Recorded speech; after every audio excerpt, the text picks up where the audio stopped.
Ispaniya siyosati va islom. Yevropada diniy hurmat masalasi. So'nggi yillarda Yevropada diniy erkinlik, muhojirlar va madaniy xilma-xillik masalasi tobora dolzarb mavzuga aylanmoqda.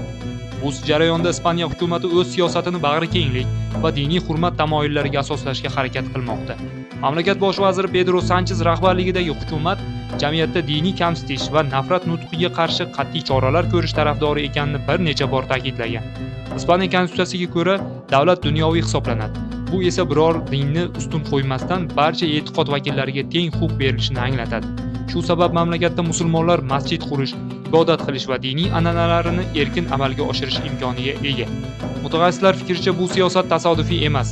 Ispaniya tarixida Al-Andalus davri deb atalgan davr mavjud bo'lib, o'sha paytda musulmonlar sivilizatsiyasi, ilm-fan va madaniyat rivojiga katta hissa qo'shgan. Bugungi kunda ham bu tarixiy meros mamlakatdagi diniy bag'rikenglik g'oyasini ma'lum darajada shakllantirib kelmoqda. Shu bilan birga migratsiya va integratsiya masalalari Yevropada bo'lgani kabi Ispaniyada ham siyosiy bahslarni keltirib chiqarmoqda. Ayrim siyosiy kuchlar muhojirlar oqimini cheklash tarafdori bo'lsa, boshqalar esa ko'p madaniyatli jamiyat modelini qo'llab-quvvatlaydi. Xulosa, bugungi Ispaniya tajribasi shuni ko'rsatadiki, zamonaviy davlat uchun asosiy vazifa turli din va madaniyat vakillari o'rtasida muvozanat va hurmatni saqlashdir. Bu masala nafaqat Yevropa, balki butun dunyo jamiyatlari uchun dolzarb bo'lib qolmoqda.